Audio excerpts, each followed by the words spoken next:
What is going on, everybody? This is Business Talks and Anime Walks.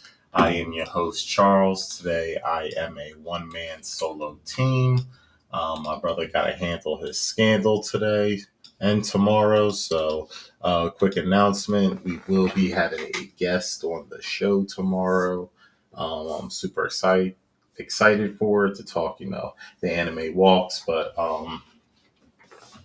today is the business talks. We're starting this portion of our streams on Saturdays now. Um, so we're gonna hop right into it. So this past weekend, I hope everyone had a good weekend. The previous week was Thanksgiving, and then we had Black Friday and Black Monday. So we had a lot of things that went on within the market, and I think it's being business talks, this is a good thing to start out, and mention, things that just, previously that just happened. So let us just move on to, our screens. And yeah, let's take a look, shall we? Let's see the results.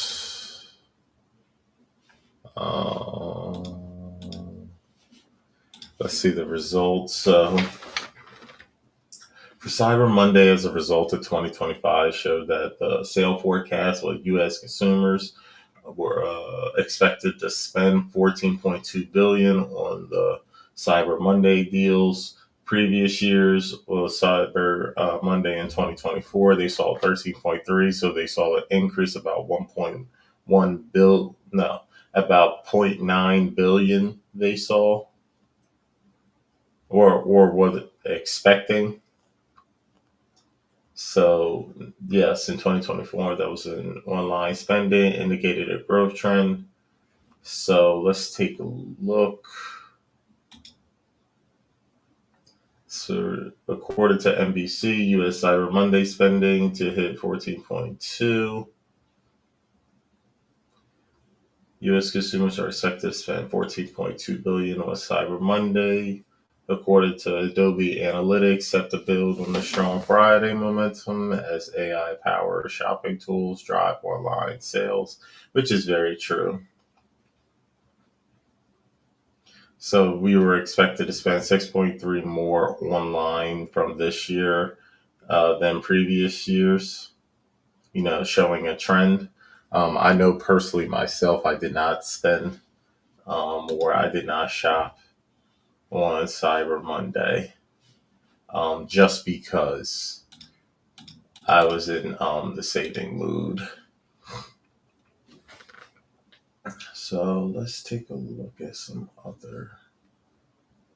So yeah, that seems to be the big thing that was trending. Um, I don't know. We could take a look at. We could take a look at maybe some deals or like what was the most bought item.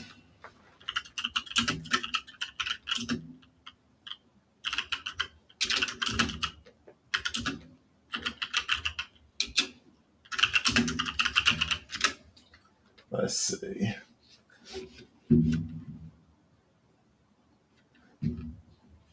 This is powered by AI, so of the hundreds of cyber deals we've been tracking, here are 7. Okay. So they don't really have like a, let's see, Amazon Cyber Monday sale. Everything from the 2025 iPad to home gadgets to workbench to holiday gifts.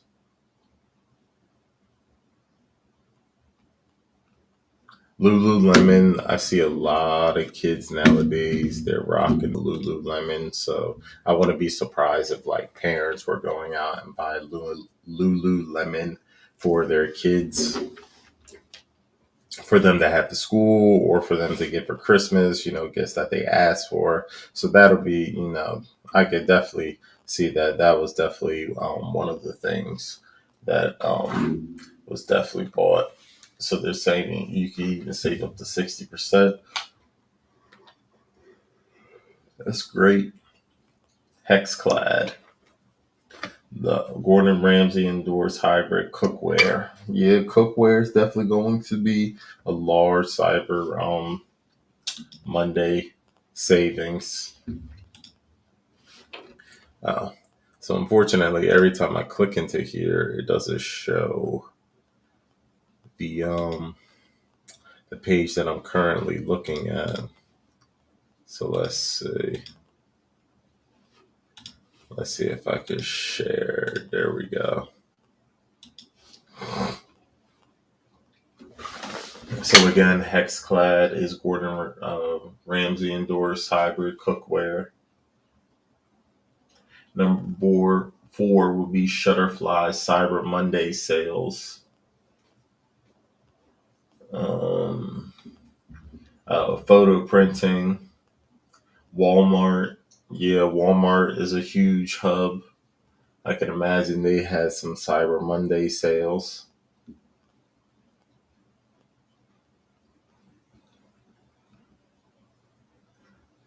Sattva Cyber Monday sales. Sattva is known for handcraft luxury mattresses. So bed materials, yeah, I can understand that. Wanted to switch out mattresses. Caraway Cyber.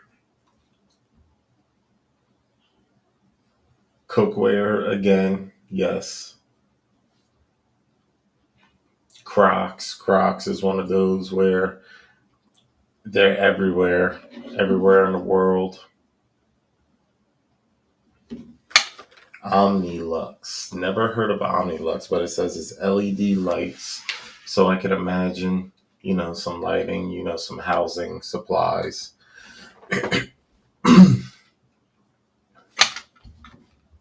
And 10, Target. I don't necessarily shop at Target myself, but I could imagine because Target is a large hub as well, so they would have a lot of sales as well. So that is it for the Cyber Monday. Just let us know, drop in the chat. Have y'all ever, have y'all ever shopped Cyber Monday? Or have y'all even, did you shop this previous Cyber Monday? Let us know, what did you buy? Did you buy something for your kids? You can't say it because they watching a stream. We can understand.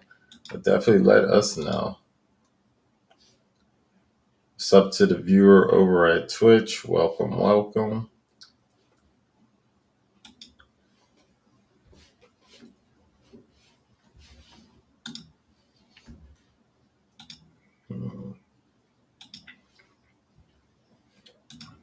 So next, what we want to share is some, now that we're back to the flow of things, we want to check in with the real estate market. So let's just see what's going on, because again, last week was the holidays, so there really wasn't much going on.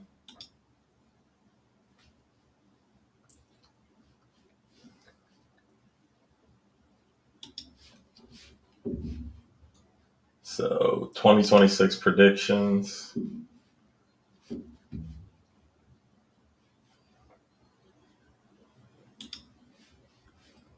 So the great housing reset will take shape in 2026.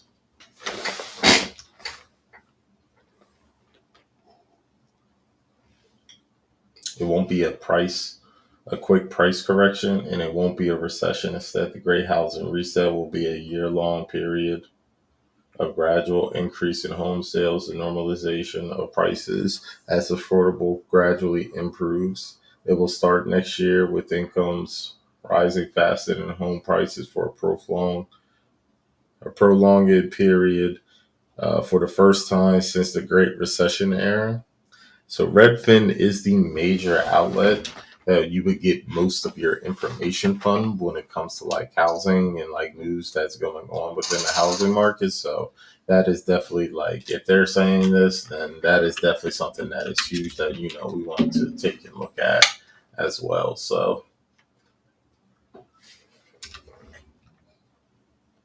it won't be enough to make home buying affordable in the short run from Gen Z and young families who will be focused to make trade-offs, from moving in with roommates or their parents to delaying having children. Politicians on both sides of the aisle will respond to the widespread housing affordability crisis, introduce policies to lower costs from YIMBY measures to expanding manufactured housing. Some of these proposals will chip away at affordability, but they won't be at the instant fix. Now, seeing this and understanding that it definitely won't be an instant fix because nothing ever is an instant fix. It's all going to take time. So it's on us as, the young millennials, the Gen Zers and everything that are looking, to want to buy into a house that, don't want to,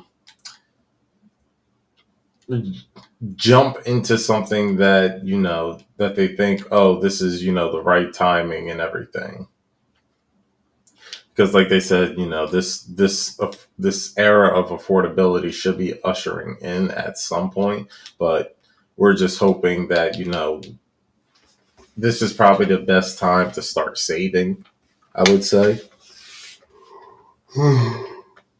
Sorry, chat, up early studying. But they're talking about ushering in this era of affordability, and that's what we're hoping as young millennials, as Gen Zers, as people are moving, out of housing. You're like, well, who are buying these homes? Because we don't even know if they're being passed down. Sad to say, but who's to say that these homes are being passed down to, grandkids, or, we would hope. I mean, but some of our, parents, or even our grandparents, are in a type of debt that they can't even afford to, pass on to their children or their grandchildren. So I think this is the era where we got to realize, like, you got to start saving, as little or whatever, or it's the research era where it's like you got to do whatever you can, research whatever you can right now just to figure out what is affordable. What are the interest rates that you can get for such and such things, because just off of this just alone is not going to sit there and tell you that everything is going to be correct fixed. But this is definitely good news that we should be looking forward to, for people that are still looking to buy homes. So with that, let's take a look at maybe a YouTube video of somebody explaining real estate news.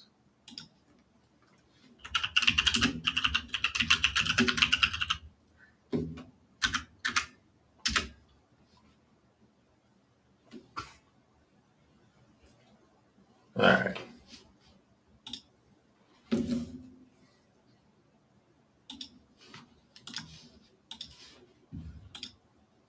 If you live in a New Jersey zip code and have 0 DUIs in the last 5 years, listen carefully. I spent it, as it obviously would be a big deal, as the housing analyst in this article, Melody Wright, claimed that home prices could drop by 50%, but few experts agree with this take. Let's be joined right now for more understanding. Dave Meyer, head of investing at Bigger Pockets, giving us some answers on this. That was quite the take, obviously, to say that it would drop by 50%, which would far surpass what happened in 2008.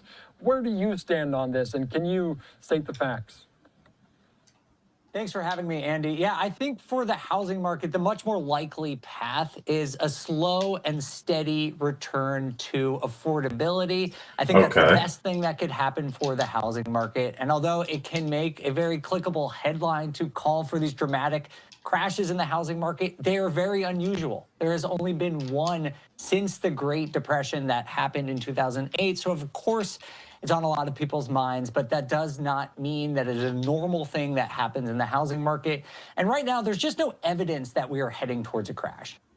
Yeah, and obviously just saying Okay. that, it obviously brings Let's chills to rewind some and people listen to to think that about one what more happened. time. In this article, Melody Wright claimed that home prices could drop by 50%, but few experts agree with this take. Let's be joined right now for more understanding. Dave Meyer, head of investing at Bigger Pockets, giving us some answers on this. That was quite the take, obviously, to say that it would drop by 50%, which would far surpass what happened in 2008. Where do you stand on this, and can you state the facts? Thanks for having me, Andy. Yeah, I think for the housing market, the much more likely path is a slow and steady return to affordability. Slow and I think that's the steady best return thing to that could happen for the affordability. housing market. And although it can make a very clickable headline to call for these dramatic crashes in the housing market, they are very unusual. There has only been one since the Great Depression that happened in 2008. So, of course, it's on a lot of people's minds, but that does not mean that it is a normal thing that happens in the housing market. And Okay. right now, there's just no evidence that we are heading towards a crash. Yeah, and obviously, just saying that, it obviously brings chills to some people to think about what happened in 2008. I do want to put up just some of what she said in this article, courtesy of Newsweek. She says, quote, "I think we're going to correct all the way to a point where household median income matches the home price, the median home price. Okay. And so that is going to be worth So household median income's going to match the home price. Okay. in 2008. That could devolve a lot faster than last time. When you're talking about median home price in terms of median income as well, that is quite the discrepancy. But could we get closer to that? I think it's possible that we get closer, but it will be very modest. If you actually think about this, the median household income in the United States right now is $83,000. The median price of a home is about $430,000. So what this is saying that the price of homes could drop more than 80% in one event, nothing like that has ever happened. Just for context, in 2008, the worst housing crash that we've seen in more than 100 years, home prices dropped nationally, peak to trough, 20%. So this is saying that a crash would be 4 times worse than that. I think there's almost no chance that will happen. I'm not saying that prices won't come down. I do think that they will come down a little bit in the coming year, but nothing dramatic. I think it's probably going to be a pretty boring year in the housing market price-wise. And I don't want to harp too much Okay. on this article, but one more point of clarity, if you would, because she noted talking about investors, not just families back in 2008. How might they impact the market in 2026? How could firms be involved in this evolution next year? I think there is a dramatic misconception about how much of the housing market, especially large investors, own. It's actually only about 2 or 3% of all rental units in the United States. And so you have to imagine that those types of investors, on a national level, they're not going to make a huge difference in what happens in the market one way or another. Now, there are small mom and pop real estate investors who own about 90% of those rentals. And sure, some of them might sell, but that's the same thing that happens every single year. And I think what certainly would happen if we saw prices start to fall even 5 or 10%, I think we would see investor activity pick up because that makes yields on rental properties and makes better ROIs for investment. So I don't think rental property investors would be sitting out if they saw prices start to fall.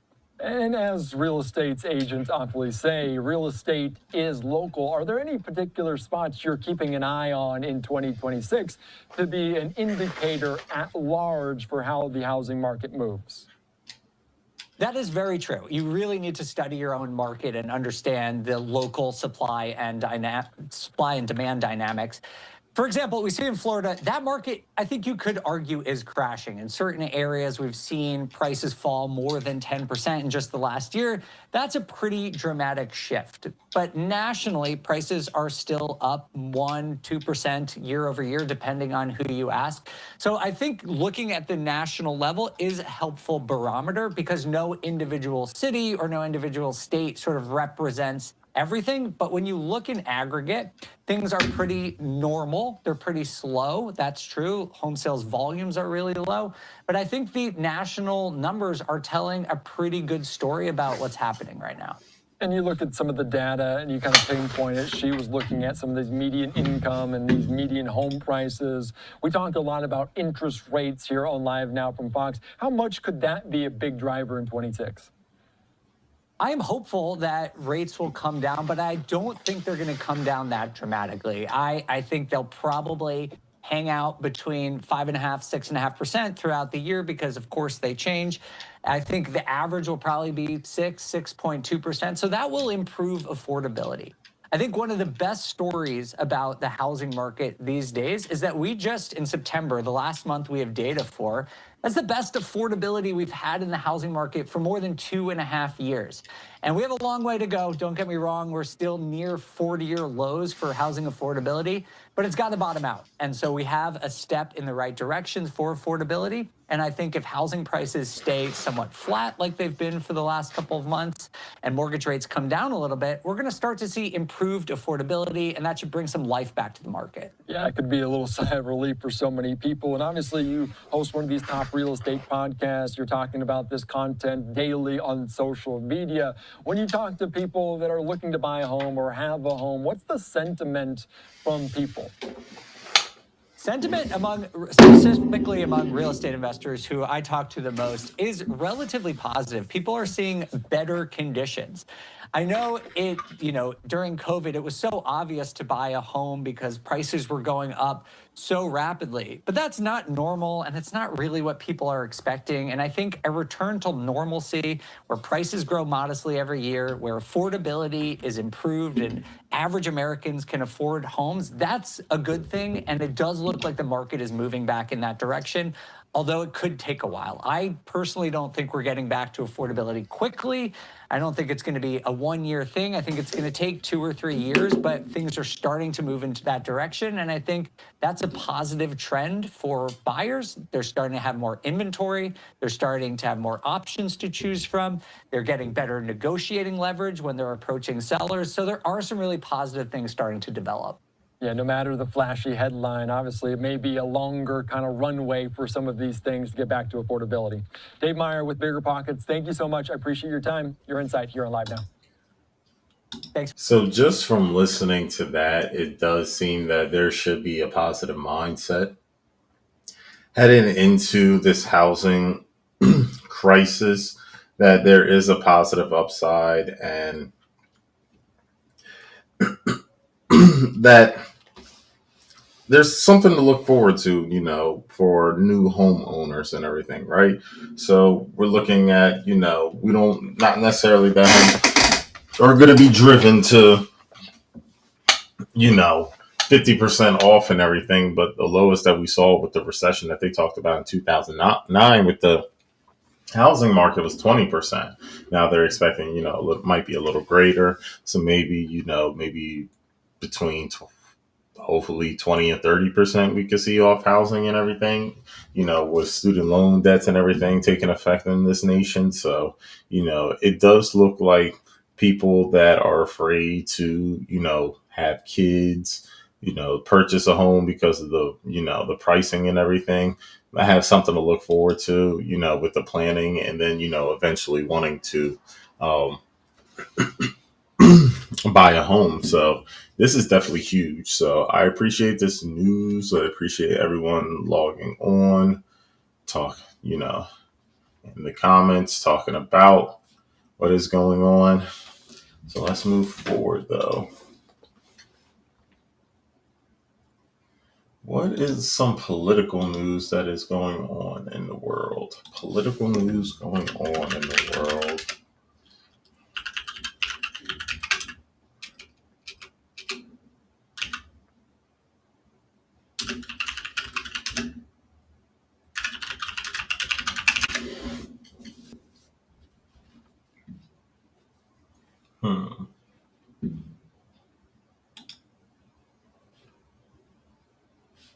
Let's see.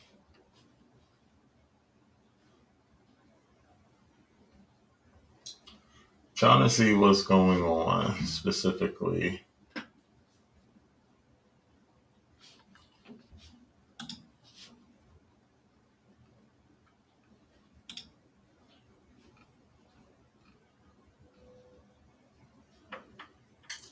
Let's see what's going on. Let's switch screens.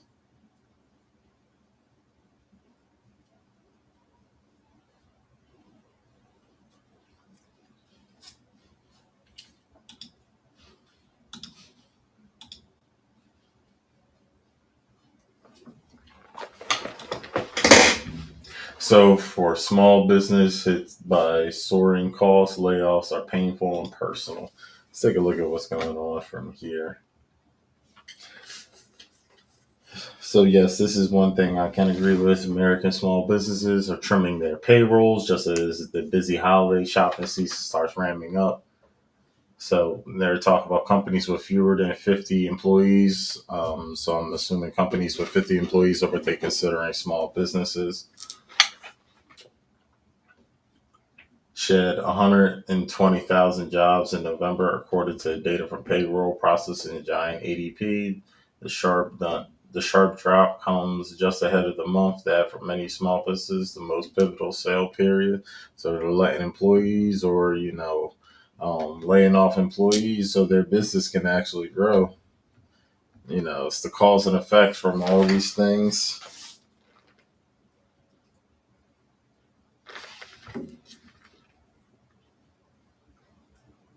So let's just read, just read along with me. So they talk about the labor market is not weak, but it's weakening. The first crack is small establishments, which is very true.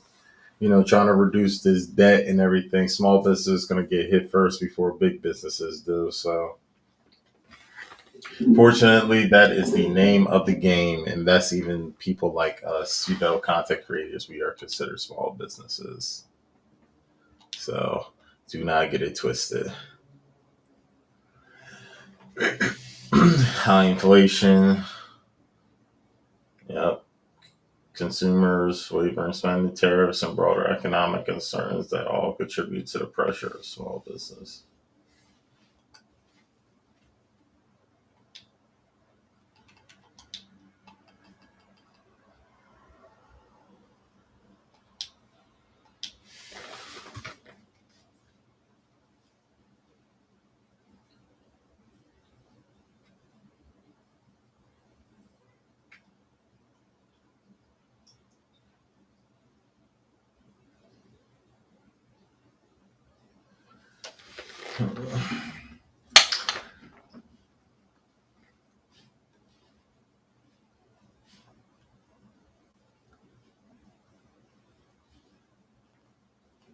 Yeah.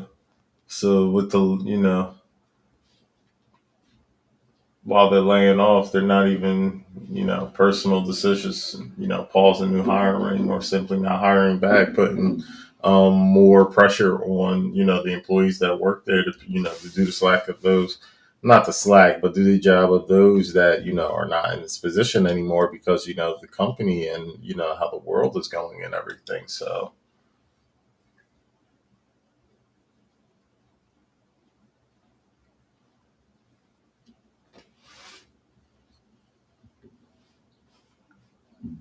Yeah, there's definitely a certainty around the rising costs of living, you know, for even, adults, of ourselves, there's uncertainty, going on within the world, wondering, is there going to be another hike or anything? We just talked about the housing market and it looked like that's going to come down.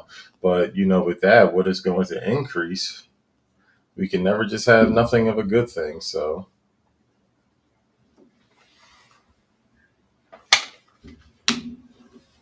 that's a little bit of news.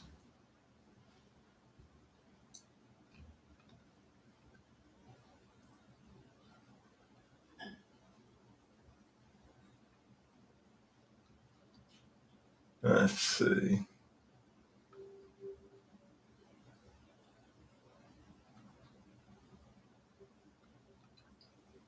I wanted to talk about this as well. This is something big. So for those that don't know, Netflix is monopolizing more now, and they acquired, Warner Brothers. So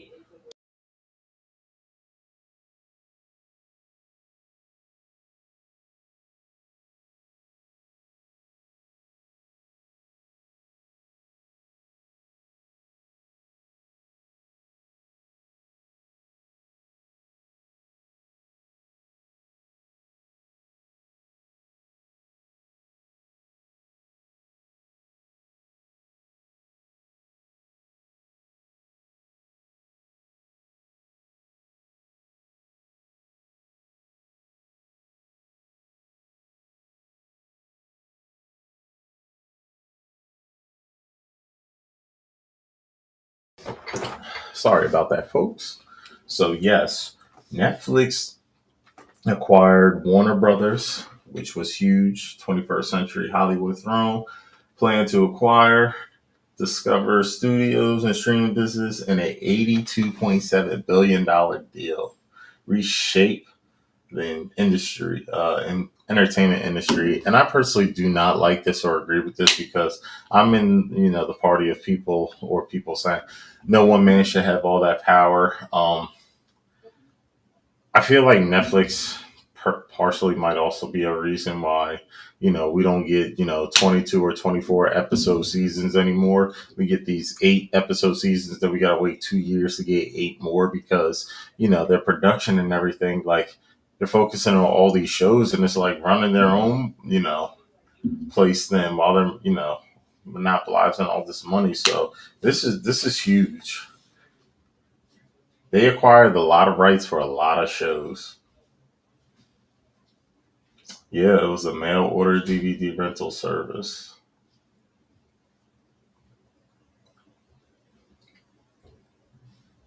Flash forward, Netflix is the champion of entertainment. 300 million paid subscribers.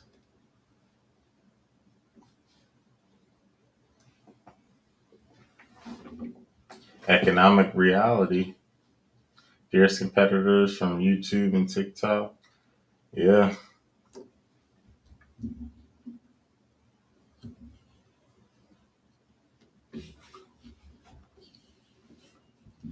Ushering, yeah, if Trump's administration approves this will be ushering a spending a new era of Hollywood. So I believe like Warner Brothers would still like make their movies, like do Warner Brothers like, um, the theater style and everything, but you'll probably be able to, go to the movies or stream it through Netflix. You'll have the option.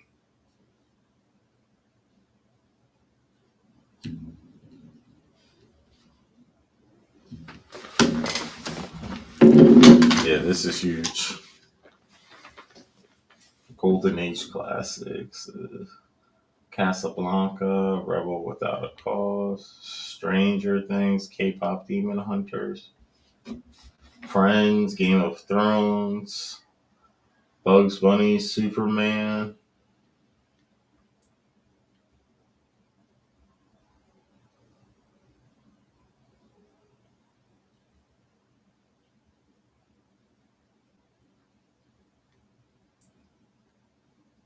Yeah, this is crazy.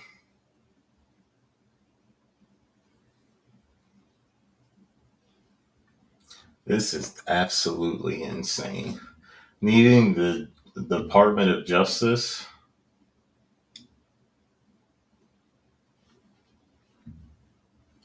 needing them approval too for this merger. Stop playing. Are we being for real? Netflix and Warner Brothers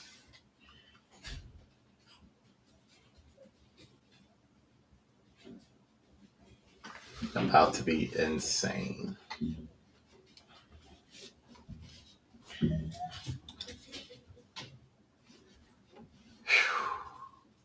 If this happens, the whole entertainment industry is going to be shaken to its core.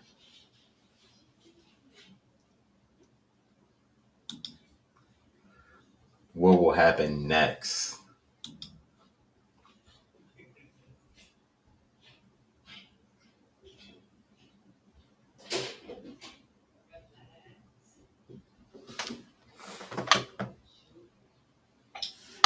And then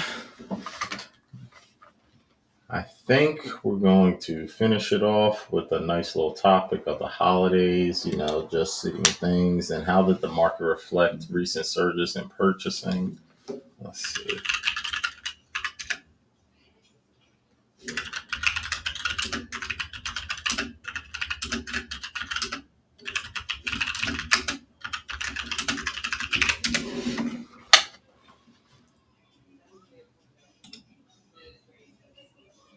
So let's see.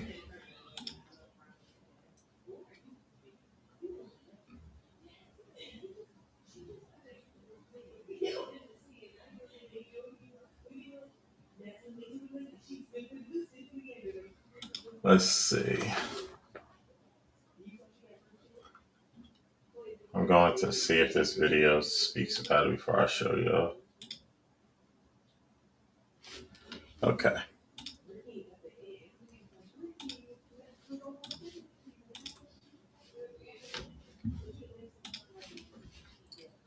All right, let's check out this video. Morning, revealing a boom in consumer spending over the weekend.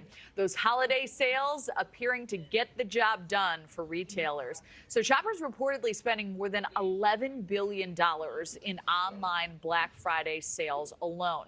That's nearly a 10% jump from last year.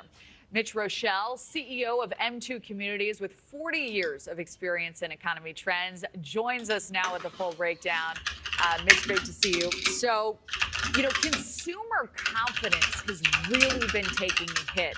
And that's what's fascinating to me about these numbers.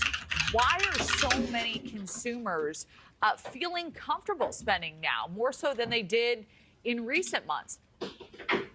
Well, it could be, Kelly, retail therapy because I have a hard time just with what you said. You look at a consumer confidence or a consumer sentiment survey and they look abysmal. And then you see people spending, $14 billion on one day, clicking and buying. So it doesn't make sense. So part of it is retail therapy. And part of it is the fact that we live in this buy now, pay later mentality economy. Credit card bills are at a record high, and people, feel that during the holidays, it's their, obligation to make themselves feel better by shopping, doing good for others. And then the bills come in January and they, smack themselves in the head and they say, I can't believe I did it. So, it happens every year. Every year it seems like it's 10% higher than the year before. And that's just the treadmill that we're on in our economy. Right. And Well, I think the reason why we're on that treadmill and everything is because America or people are known, that have family want to, that might have not seen them or have kids that, been doing good or, need a little motivation or something like that. You can get them gifts throughout the year. And the trend to, plan when there's a discount is obviously the best thing you got to do. So that's why people spend and then they go, oh, shoot the bills because they still care for people. some of those, buy now, pay later programs have been so successful. So it's I don't do that either. The buy now, pay later. I mean, that's essentially a credit card, but the Karma or the Clara or those companies where it's like, oh, you could do it now, then you're on a payment plan for such. No, I just straight up, if I'm gonna put on a credit card, I'm willing or Lord willing, I could just pay it back. But I don't want to be on no more any other type of plans or anything like that. interesting to note. We have now 11 billion spent on Black Friday, as we said. Salesforce, though, 11.8 is billion showing spent on customers Black Friday. checked out with fewer items in their cart. So I was curious, what does this signal to you? It could just be the mix of things that people buy. Bigger ticket items tend to be. So it was projected to be 14.3 and then it was 11.8. So either price, just flat out, people are just not buying as much anymore. Discounts are much cheaper or the affordability is still not there due to tariffs and the inflation and everything. The ones that have the biggest discounts. And, we haven't talked about tariffs. A lot of what had happened was retailers in stores pulled forward as much inventory as they could to avoid, getting hit with tariffs. And one of the exceptions from many countries was electronics. So people are putting a 75-inch screen TV in their Costco cart and not putting a lot of knickknacks in there that perhaps they would have. Right. They're only focusing on one waiting thing. For now to strike on some of those deals. The prediction is U.S. shoppers are going to spend an estimated $14.2 billion today on Cyber Monday. That's another record. What is your prediction? Will we see those numbers? Yeah, it's interesting, Kelly. I would have predicted that the number would have been flat year over year because of consumer sentiment being weak, because of sort of the hangover from the government shutdown and so forth. And that's clearly not the case. The other reason is we've sort of also started. Cyber Monday is less relevant. Black Friday is less relevant because, and you probably have experienced this too, you've been blasted since Halloween in your phone with holiday deals.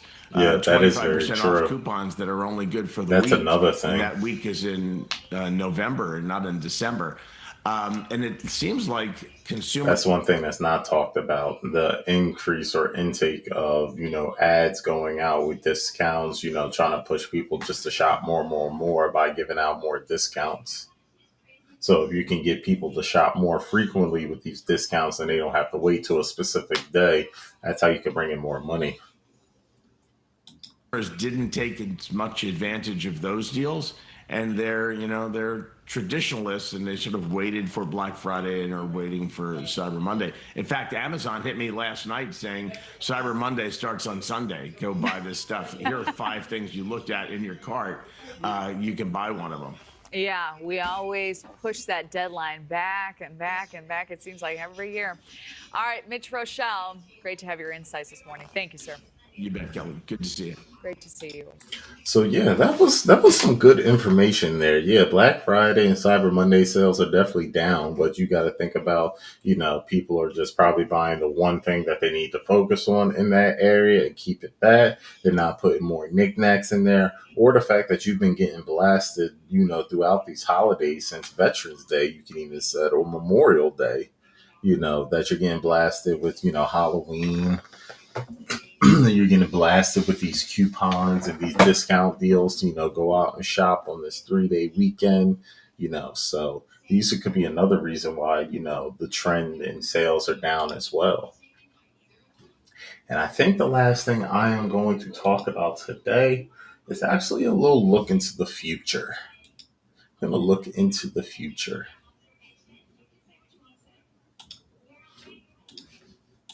So this is from ABC 8 News Insight. Looking forward to 2025 Christmas. This holiday season, American shoppers are proving that Christmas is no longer about chasing discounts. According to the Christmas Insight result, consumers across the United States are redefining the value means. Let's see. Shoppers are not cutting back; they're thinking smarter. Americans are spending with attention, so they're spending on focusing on things that they need. It's, the things that you need rather than the want. Buying what matters for people who matter at the right time. 21% began shopping in October or earlier, and 22 is early November. So you're getting blasted with these discount deals, and you're doing your shopping. The Black Friday rush has evolved into a month-long series. So now Black Friday is happening. I know with Amazon, they've run Cyber Monday deals for, I believe, a week or so, but it's more than just one day. So most Americans plan to spend between 100 to 500 on gifts this year, so they're budgeting. Younger adults between 100 to 50, you can always get great gifts. 1/3 or older spending, 500 at full price, 71 at discount, 49. Product quality are leading factors to this decision. Americans are favoring quality over quantity this year. Hybrids are going into the store and online. It's a new norm. Buy, 60% plan on buying online, 20 in the store, 32% to do both, blending this. The top gifts this year, everybody needs clothing, gift cards, obviously, money, returning money and everything. I would just say at that point, if you're going to give somebody a gift card, I would say make sure they don't have a fee on the gift card, or where the person specifically wants to go. If not, the cash would just probably be better for them in their bank. Electronics, toys are both going to be 44%, and food and beverages. I think that's just more for like the hosting and everything. So yeah, guys, we had a whole slew today of things that we talked about. We talked about, Cyber Monday, Black Friday, the market results. We talked about holiday discussions, how the market will reflect a surge on purchasing. We saw that it was down, but it's being spread across, earlier months. We talked about the new politics. We talked about, small businesses being affected. We talked about, what just happened with Black Friday, and Cyber Monday, and looking forward to what the trends in Christmas. And we talked about some real estate news. Guys, please like, share, subscribe. Please return back tomorrow. I have a guest with me. We have a lot of anime news that we want to talk about. My brother Eric Cohen, he will be back next week. Business Talks Anime Walks will be back in full swing. And then we have the holidays coming up. So we will keep you updated on the news for the Christmas and the New Year holidays and how we're going to run those. But it has been a pleasure as always, guys. This is your boy Charles, one half of Business Sauce and Anime Walks, where we talk everything business and anime. And I will see you Sunday around 1 o'clock for the stream for anime with our guests. Please check in next time, guys. All right. Peace.